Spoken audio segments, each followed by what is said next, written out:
Bonjour les médématiciens, on se retrouve au parc Vulcania avec Julia. Salut Julia, tu vas bien? Bien, et vous? Donc voilà le parc Vulcania qui nous a gentiment invités à découvrir un peu les volcans d'Auvergne. Donc voilà, on va découvrir tout ça ensemble et puis on va faire un peu de science et puis c'est génial. On y va, let's go! Un peu plus dans mon domaine aujourd'hui. Le rapport de la circonférence du cercle par son diamètre, ça te parle ça? Oui, oui. Bienvenue pour ce vlog au parc Vulcania. C'est un parc géologique situé en Auvergne qui a ouvert en 2002. Le parc nous a gentiment invités avec Julia, que vous avez déjà vu sur ma chaîne il y a 2 semaines, dans une vidéo très divertissante où on se promenait sur Wikipédia, à tester leurs attractions, leurs animations, sur le thème principal, vous l'avez compris, des volcans. Mais pas que, vous verrez à travers ce vlog que le parc traite de pas mal de sujets en rapport avec la géologie, comme notamment les séismes, les tornades, toutes sortes de catastrophes naturelles, mais le parc traite aussi notamment de l'espace, du système solaire. Bref, pendant une journée on s'est promené dans ce parc et on a essayé de vous prendre les meilleures images possibles, que nous avons bien évidemment commentées. En ce moment même, depuis leurs observatoires et leurs laboratoires, les chercheurs analysent des recoins de l'univers observable comme le fouillerait une boîte d'archives. Une chose que l'on a adoré dans ce parc, ce sont les salles d'attente. On ne s'ennuyait jamais en attendant l'ouverture d'une salle pour une animation, une projection ou une attraction, puisqu'il y avait toujours des choses à regarder ou à faire. Par exemple, en attendant l'ouverture de l'Astrodome, qui est une salle de projection vraiment gigantesque et magnifique, on écoutait Jamie nous donner des explications au sujet de l'univers. La vie telle qu'on la conçoit pourrait se développer. Bon alors Julia, qu'est-ce que t'en as pensé? Non, c'est très bien.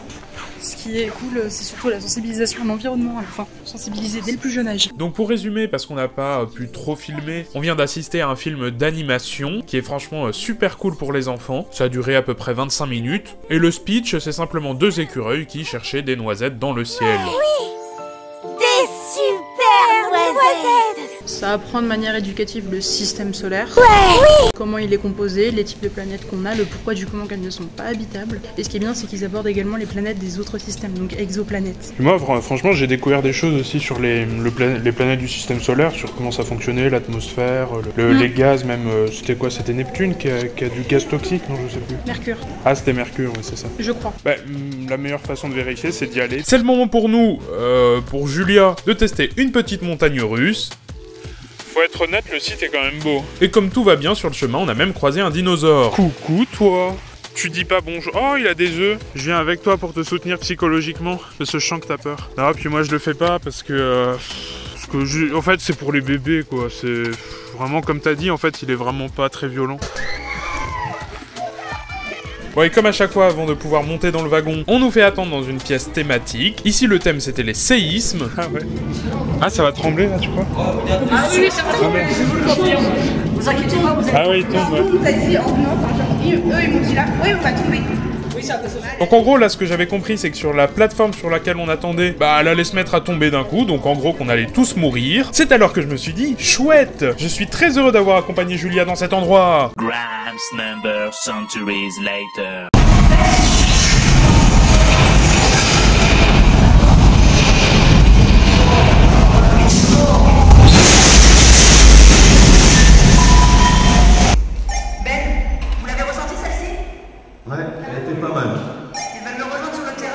Alors là, ce que vous venez de voir, ce sont des sismographes, des appareils utilisés pour détecter des séismes. Les appareils dessinent des courbes que l'on appelle des sismogrammes, et je pense que c'est le bon moment de faire un peu de science et même un peu de mathématiques. Bon, nous voici devant un sismogramme. Alors, comment étudier ce truc-là? Bon, ça va pas forcément être très compliqué. L'idée va finalement être de comprendre comment, en lisant un sismogramme, peut-on comprendre qu'il y a bien eu un séisme. Alors, la première idée va être de remarquer que lorsqu'il y a un séisme, on a de grosses perturbations sur la courbe qui finalement se mettent à monter très haut ou à descendre très bas. On a donc une ordonnée qui varie énormément. Et alors, une variation d'ordonnée, en fait, ça peut se détecter de plusieurs façons. Tu sais que pour étudier la variation d'une fonction, on peut utiliser ce qu'on appelle la dérivée de la fonction. Le problème, c'est qu'un sismogramme n'est pas forcément dérivable, et à vrai dire, en fait, il ne l'est même pas du tout. Alors, petite nuance, a priori, le sismogramme serait quand même dérivable presque partout, mais dès que l'on a une pointe, un angle, à l'endroit de cette pointe, de cet angle, on n'a plus de dérivabilité. Donc un sismogramme est dérivable sauf en un nombre éventuellement négligeable de points, et donc la dérivation ne va pas forcément être l'outil le plus efficace ici. Le Le plus efficace va être en fait de calculer une sorte d'amplitude, et donc de détecter les montants, on va dire, très hauts de cette amplitude. Alors l'amplitude, on peut pas la calculer en un point. L'amplitude d'une fonction en un point, ça ne veut absolument rien dire. Mais on peut calculer l'amplitude d'une fonction sur un intervalle. Et donc c'est ce qu'on va faire, on va choisir un intervalle. Ici, ça va être un intervalle unitaire qui va correspondre, on va dire, à un gros carreau sur le sismogramme. Cet intervalle n'est pas trop petit, parce que s'il était trop petit, on détecterait en fait des choses qui ne seraient pas des séismes. On détecterait par exemple des défauts de la machine, des vibrations, ou même des erreurs de manipulation. Et l'intervalle n'est pas non plus trop grand pour avoir quand même une certaine précision, notamment une précision sur l'instant t auquel se déclenche le séisme. Et donc une amplitude sur un intervalle se calcule de cette façon. C'est le maximum de la différence absolue entre deux valeurs prises par la fonction, donc entre deux images f de x et f de y, où x et y parcourent justement cet intervalle, ici que j'ai noté l'intervalle AB. Et en fait, une façon peut-être plus efficace de calculer ce truc-là, c'est de calculer carrément la différence absolue entre le maximum des images et le minimum des images. On peut justifier mathématiquement que ce minimum et ce maximum existent, puisqu'on travaille justement sur des segments, et que la fonction que l'on étudie, en l'occurrence le sismogramme, est une fonction continue. Et on sait par le théorème des bornes atteintes que toute fonction continue sur un segment est bornée et atteint ses bornes. Et ces bornes seront justement le minimum et le maximum. En fait, c'est exactement la même chose, on a bien égalité entre ces deux termes. On peut donc maintenant définir la fonction amplitude de la fonction f, qui a un instant t associe l'amplitude de f sur l'intervalle t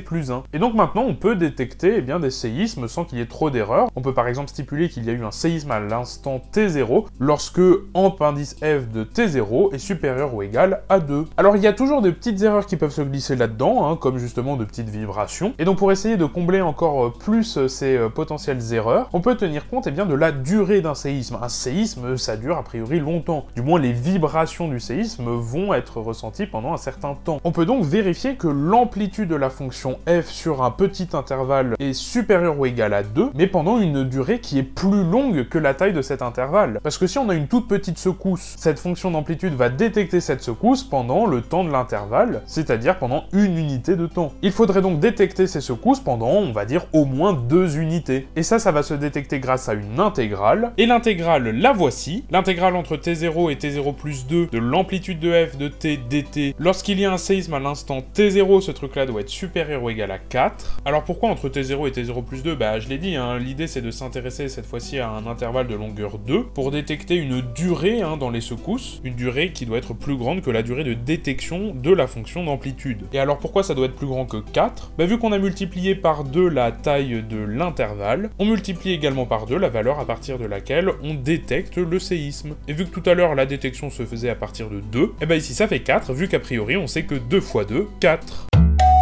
Et si tu veux qu'on combine toutes les informations qu'on a données depuis le début, on obtient donc cette formule totalement monstrueuse.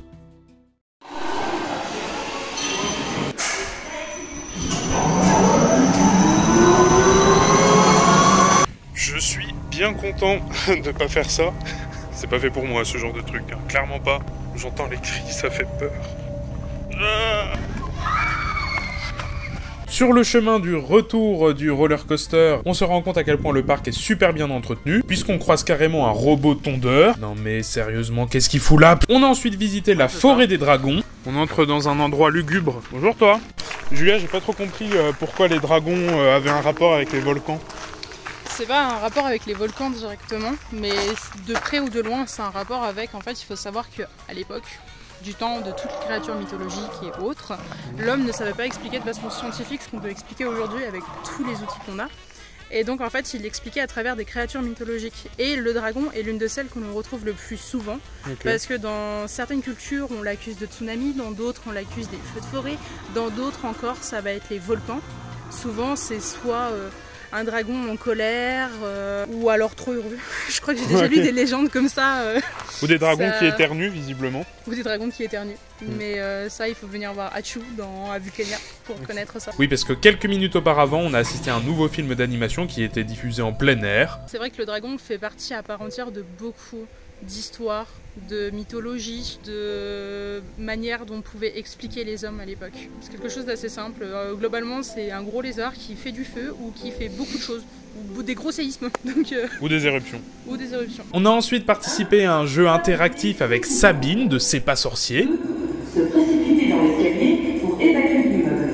La bonne réponse est... Non mais attends, t'as cru que j'allais te spoiler? C'était vraiment sympa, en plus à la fin on gagnait une récompense en fonction de notre score, et c'était une sorte de séance un peu dynamique, hein, on était sur une plateforme qui tremblait, il y avait des effets visuels avec des flashs, on recevait aussi du vent dans la figure, et ça c'est d'ailleurs le cas d'une grande majorité des projections qui sont disponibles à Vulcania. C'est ce qu'on appelle en gros des cinémas 4D.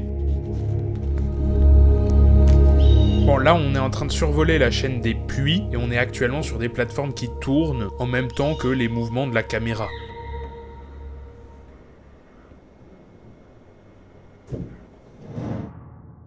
Donc la dernière activité volcanique, c'était il y a 7000 ans en Auvergne. Il y a 7000 ans.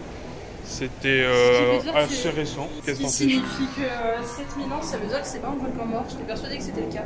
C'est seulement un volcan endormi. Ouais. Donc tout comme le Piton des Neiges à La Réunion, pour ceux qui connaissent, il peut y avoir une nouvelle activité. Dieu seul sait quand ou comment, il peut toujours y avoir. Ça signifie donc que le Puy de Dôme n'est pas un volcan éteint. Donc la veille de ce tournage, hein, au sommet du Puy de Dôme, on a pris de très gros risques. Je profite de cet aparté pour t'annoncer qu'avec Vulcania, on organise un concours. Vulcania met en jeu 2 entrées au parc gratuites, 2 entrées qu'un seul d'entre vous pourra remporter. Idéal pour découvrir les animations d'Halloween qui commencent le 19 octobre. Pour participer, c'est très simple, il te suffit d'être abonné à ma chaîne YouTube, être également abonné à la chaîne YouTube de Vulcania, et de commenter Vulcania dans l'espace commentaire de cette vidéo. Le tirage au sort s'effectuera 3 jours après la publication de cette vidéo, et je contacterai directement le gagnant. Le règlement complet du concours est en description. À Vulcania, il y avait même des spectacles avec des animateurs. Et pour faire la cuisson à l'étouffée comme chez moi sur mon île, il faut en mettre une feuille de bananier par-dessus. Voilà. Et maintenant, il faut attendre 2-3 heures comme ça.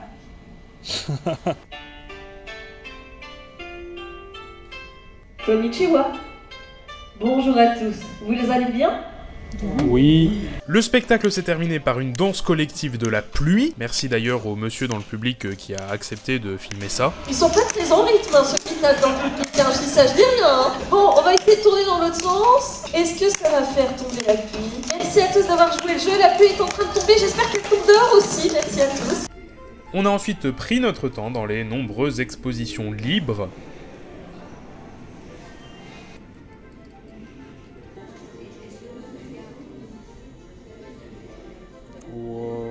Et on a poursuivi avec un documentaire poignant sur les ouragans.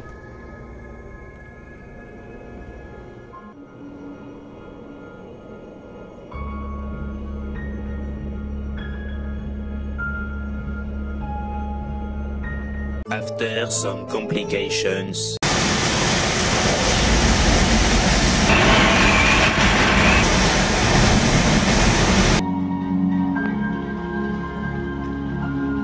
Et ce que j'ai appris, je trouve que c'est intéressant à retenir, c'est que c'est pas que négatif, c'est-à-dire que ça a un effet en fait qui est finalement positif pour la nature. Chaque catastrophe naturelle apporte autant du bien que du mal. Que ce soit tsunami, séisme, volcan, ouragan, tempête tropicale, ça détruira des choses mais ça en fera naître des nouvelles. Et on a terminé cette journée avec encore quelques expositions, quelques petites projections et encore quelques attractions. Et ben voilà, c'est fini, ça t'a plu? C'était très intéressant, éducatif et... éducatif. Qu'est-ce qu'il y a de plus à dire? On a vu les principaux films de Vulcania. Eh ben nickel, merci d'être venu dans ce vlog à Vulcania. Rien. C'est la fin de ce vlog. Évidemment, je ne t'ai pas tout montré. On a été très agréablement surpris par finalement la quantité de choses qu'il y a à faire ou à voir dans ce parc. C'est même pour dire, il est même carrément conseillé, pour ne pas se précipiter, de visiter le parc sur 2 jours.